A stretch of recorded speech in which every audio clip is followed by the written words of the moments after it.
From then on, my mother-in-law came every day and started rummaging through the refrigerator. "You're so cheeky to buy such a good-looking fish as a daughter-in-law." Confiscate.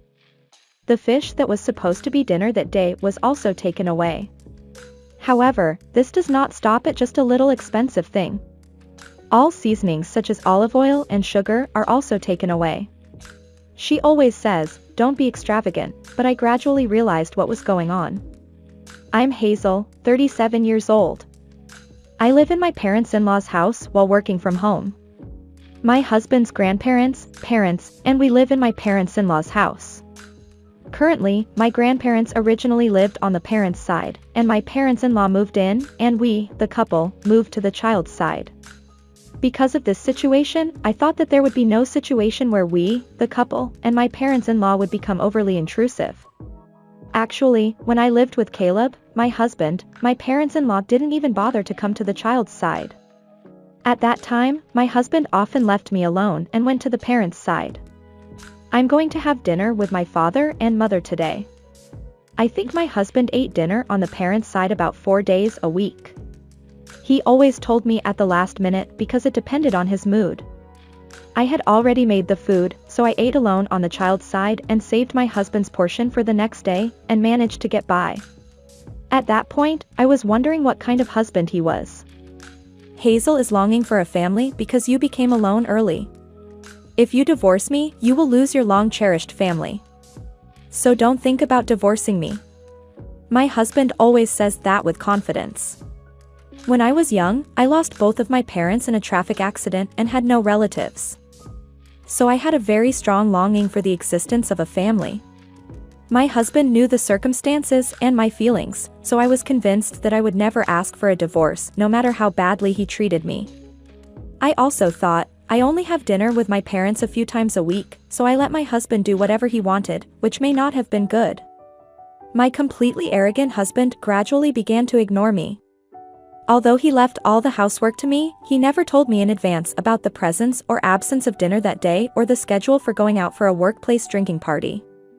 I'm also in charge of preparing for my husband's business trip, so I'm in trouble if he doesn't tell me in advance. As a result, there were many days when I had to prepare at the last minute and be in a hurry. You need to be aware that you are my wife and work properly. If you can't get along with people at work and get fired, how are you going to live? My husband said with a sigh mixed with a look of amazement as he watched me preparing eagerly. My husband seems to think that he is a splendid member of society, but from my point of view, he is not at all splendid. Because he can't even communicate simple content. In this day and age, even new employees know the importance of reporting, contacting, and consulting. He can't do any of these.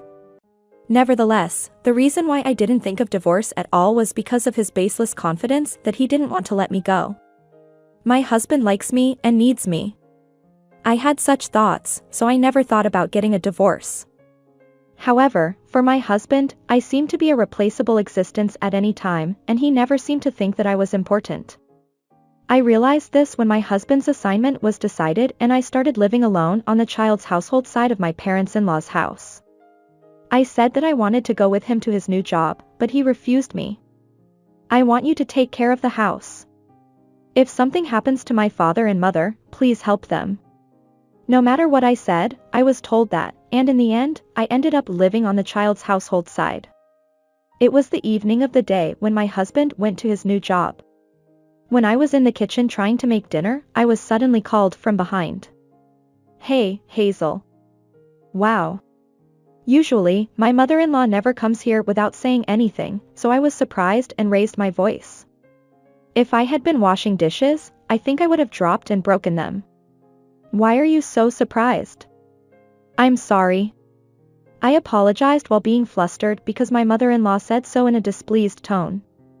However, if someone suddenly comes and calls out loudly from behind, anyone would be surprised. I thought so in my mind, but I endured it without saying it. My mother-in-law didn't say anything to me with an unhappy face and suddenly opened the refrigerator. "Oh. There's beer. This is confiscated. There's also salami. This is also confiscated." After looking inside, she opened the freezer next. "Oh. Frozen wieners are also confiscated. You only have snacks. You're a drunkard. What are you doing? Although we live together, we live in separate places. I was momentarily delayed in my reaction to my mother-in-law's unexpected behavior of coming here and rummaging through the refrigerator, taking out what caught her eye, and putting it in the bag she brought. I'm not letting you indulge in luxury. I was even more dumbfounded by my mother-in-law's first words. I haven't done anything because Caleb was here. I can't confiscate it if it's Caleb's. But now it's just you, so I can confiscate whatever I want. Confiscate whatever you want?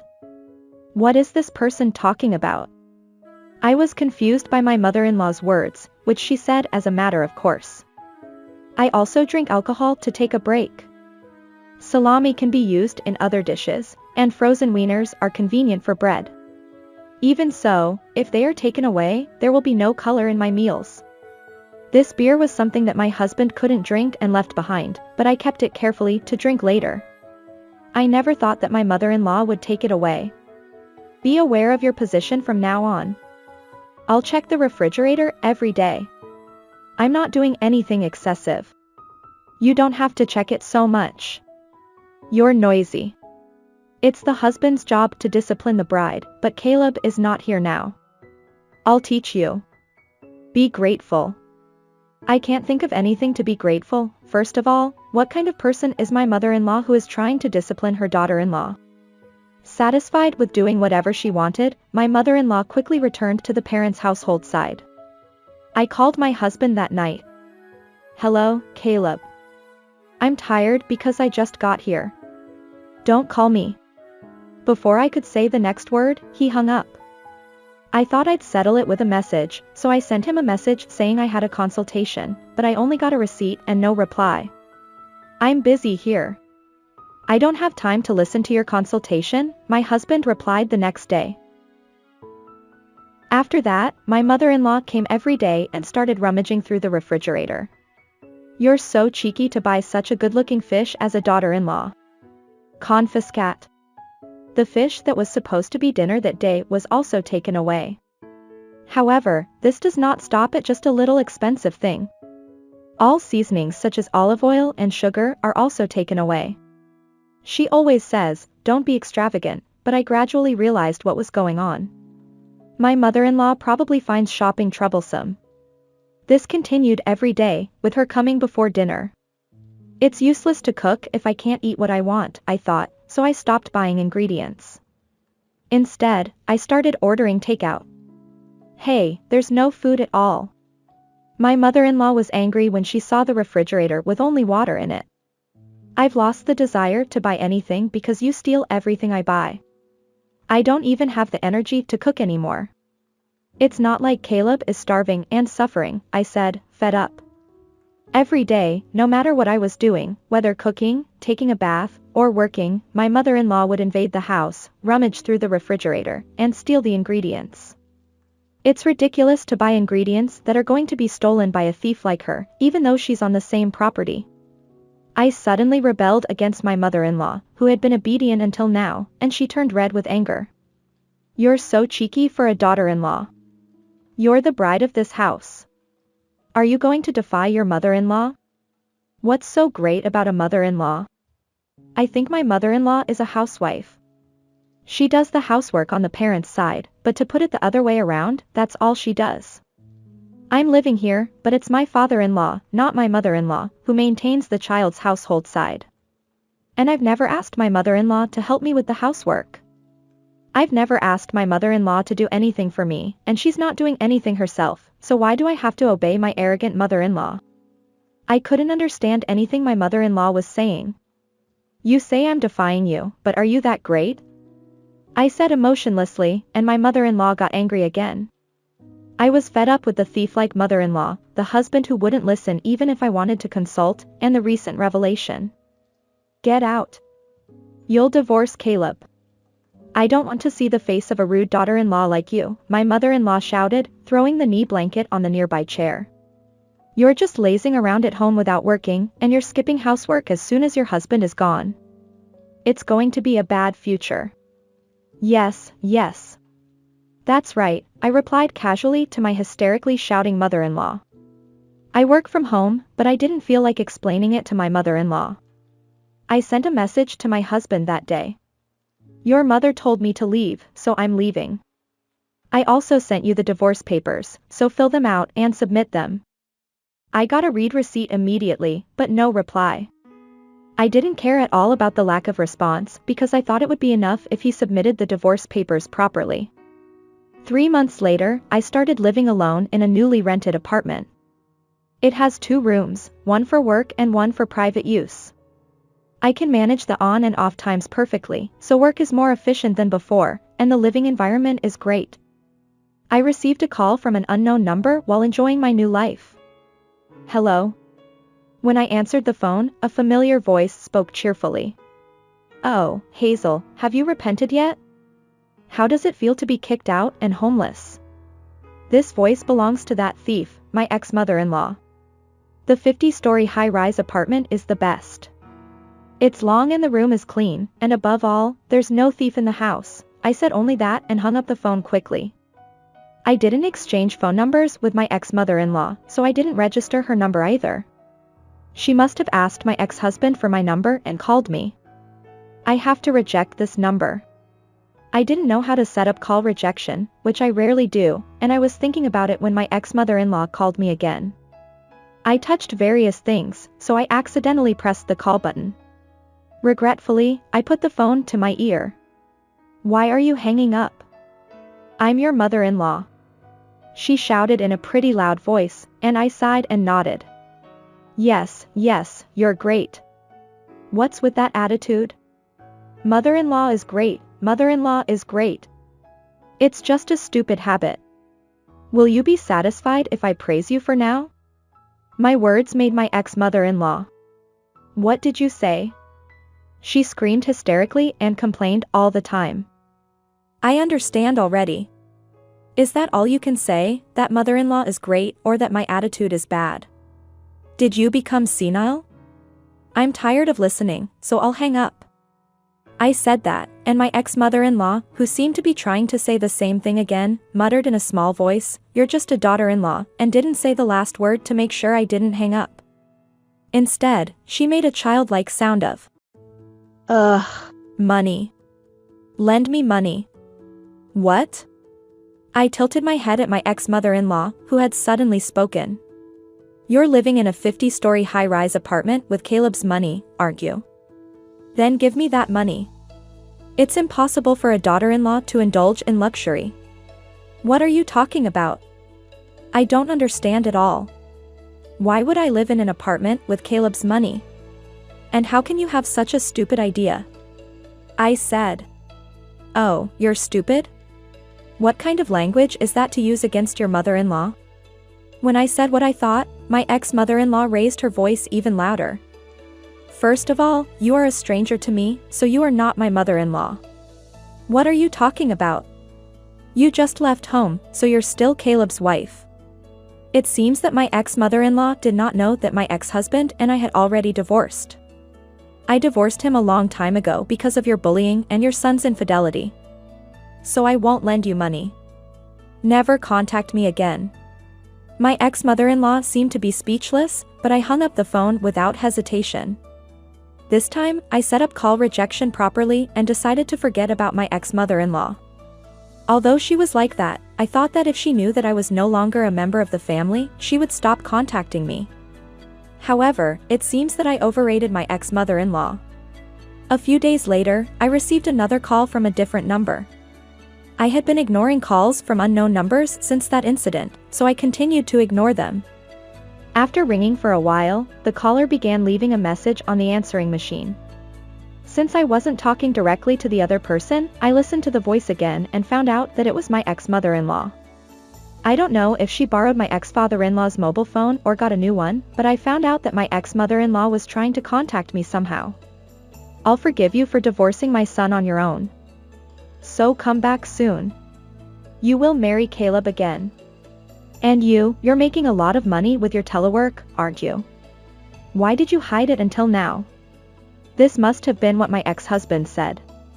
He probably talked about me being a useless wife in front of his parents and said that he was supporting me. However, after I divorced him, he quit my job and returned to his parents' home from his place of assignment. I think my ex-husband who lost his income blamed the ex-mother-in-law for driving me out. Half of the reason for deciding to divorce was that my ex-husband made a woman at his place of assignment and played around with work, but there was no way that ex-husband would admit his fault.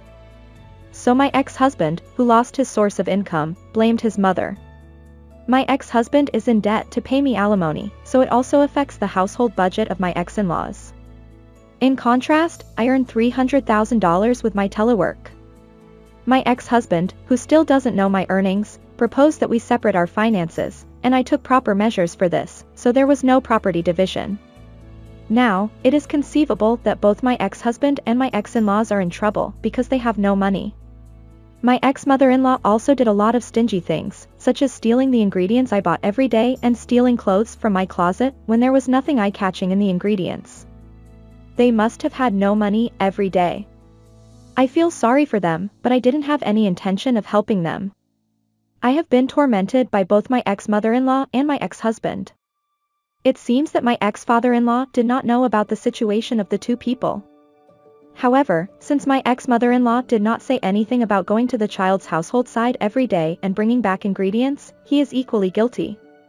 After that, my ex-mother-in-law continued to leave messages on my phone with the contents of "give me money," "reconcile with me," and they accumulated on my phone. There was no contact from my ex-father-in-law or ex-husband, so maybe they are reflecting on their actions. Or maybe they think it's impossible to take money from me, so they don't call me. Even if I continued to ignore the incoming calls from my ex-mother-in-law, her remarks escalated more and more. "You know what will happen if you don't give me money. Prepare $50,000 right now. This is clearly extortion." I consulted the police with the record of the answering machine messages so far. As a result, my ex-mother-in-law received a stern warning from the police. There were no fines or arrests, but my ex-father-in-law and ex-husband found that she was caught trying to extort money from me. What are you going to do if you mess up anymore? It will be your fault, and you will have to pay more compensation. When my ex-father-in-law shouted at my ex-mother-in-law, my ex-husband also said, "What are you doing, Mom? I promised to marry my new girlfriend after I finished paying off my debt. Don't do anything unnecessary." It seemed that the family had a big fight. By the way, my ex-husband's new girlfriend is the woman he cheated on me with at his place of assignment, but she said that she would never approach my ex-husband again after she finished paying her share of the compensation and went back to her parents' house. My ex-husband didn't seem to know that either. After that incident, I never heard from my ex-mother-in-law again. I sometimes hear about my ex-in-laws from acquaintances, but it seems that they are having a miserable life after that, to the point where they say, it seems like the family will eventually break up. However, it's no longer my concern. Since then, I have found a new hobby. I was invited by a friend to go on a trip abroad, which was very enjoyable, and since then, I have been traveling abroad to Europe and Asia every 3 months. This is something I couldn't do when I was married, so I think I'm currently living the most fulfilling days of my life. From now on, I will continue to enjoy my carefree single life and see more of the world. Her ex-mother-in-law, who enters her house and steals food and clothes, is too much. Her ex-father-in-law, who overlooks it, and her ex-husband, who cheats and doesn't listen to her, are all terrible, and I thought it would be absolutely terrible to live with them. I was frustrated with her husband, who kept her as a money tree by selling her family because her parents were not there. I don't need such a family. I'm really glad Hazel was able to escape. What's left is her ex-father-in-law and mother-in-law, who have no money, and her ex-husband, who is abandoned by both his wife and girlfriend. They are all people who steal or blame everything on others, so I thought they would collapse soon. I want Hazel to enjoy her work and hobbies in a peaceful environment after all the hardships. How was this story? Please let me know your thoughts in the comments. Also, please subscribe to the High Rating channel. See you in the next video.